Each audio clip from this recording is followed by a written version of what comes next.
Zoom TV.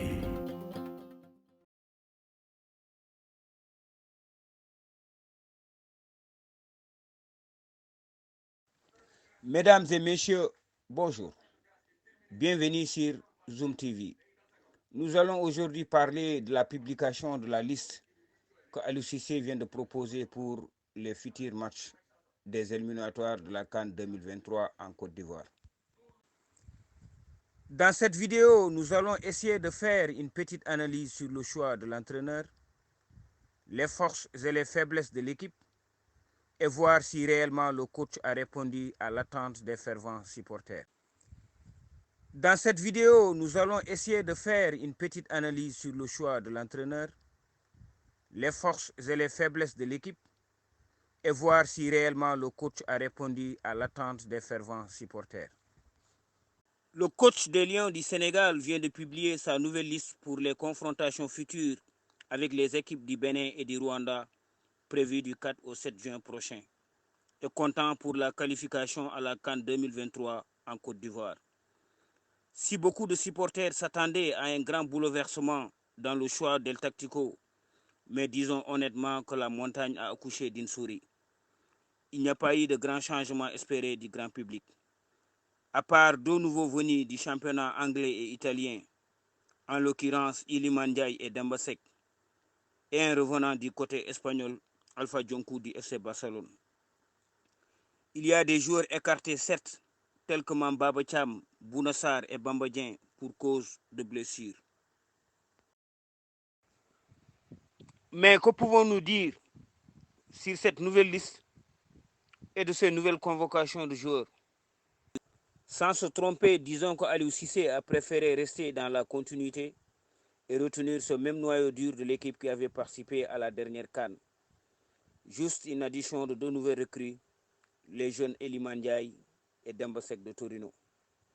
Et aussi, ce qu'il faut surtout souligner, c'est la sourde oreille du coach aux sollicitations des supporters pour la convocation de d'autres binationaux et de certains joueurs à l'image de Pape Ousmane Sakho et de Khadim Diaw évoluant dans les clubs africains malgré leur talent avéré. Par ailleurs, Aliou Cissé a préféré toujours faire appel à son banc de touche, dont certains joueurs restent très contestés auprès des supporters pour leur manque d'efficacité. Disons donc que la hiérarchie a été respectée avec la convocation du ministre de la Défense de l'Axe central Khalidou Koulibaly, Pape Abdou Cissé et Abdou Diallo. Et du côté des latéraux, Sabali et Saloussi sont aussi présents, tout comme le milieu, le retour de Gana Gueye, Kouyaté, Nampalys Mendy et Pape Gueye, comme étant des titulaires de première catégorie. En attaque, Sadio Mané et Ismaïla Sarr forment le duo. Pas de profond changement espéré. Donc c'est toujours une continuité qui a prévalu dans le choix du coach depuis le sac des Lions au Cameroun et lors de la troisième qualification au Mondial Qatar 2022.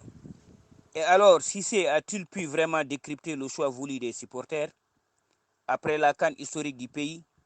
Comme on a pu le constater que maintenant beaucoup de Sénégalais sont devenus en masse les férus du ballon rond.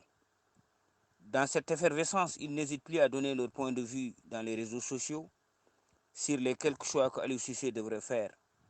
Ils pensent que Cissé a un grand réservoir de joueurs à tous les niveaux du compartiment du jeu, accessible dans tous les grands championnats du monde. Mieux, beaucoup pensent que l'équipe du Sénégal ne devrait pas dormir sur ses lauriers après leur sacre, d'où la nécessité de renforcer l'équipe pour se maintenir au sommet et préparer un bon mondial au Qatar, que ce soit en défense, au milieu et en attaque. Mais les critiques les plus pertinentes restent son banc de touche. Pour les supporters, le banc doit être revu. Certains pensent que beaucoup de ces joueurs sont juste sélectionnés par le coach pour juste amuser la galerie et non pas pour leur efficacité. Pour certains, la philosophie de l'entraîneur, c'est que la sélection en équipe nationale reste entre de vieux copains ou par des liens d'affinité avec le coach. On ne comprend pas les convocations de Keita Baldé, Abdoulaye Seck, Moustapha Nam ou Loumdiaye et d'autres, se désolent certains internautes sénégalais.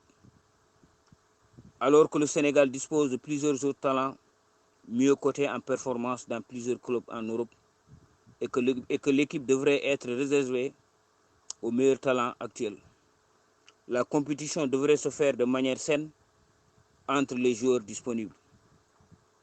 On doit ouvrir les portes de l'équipe à de nouvelles pépites brillantes. L'équipe ne doit pas être juste un club d'amis. La compétition devrait se faire en toute objectivité et sélectionner les meilleurs du moment.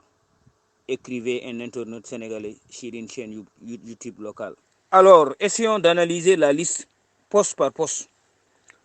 Si on fait quelques remarques, on peut noter que Cissé pouvait faire appel à Moussa Niakhaté, qui est régulier dans son club de Mayence en Allemagne.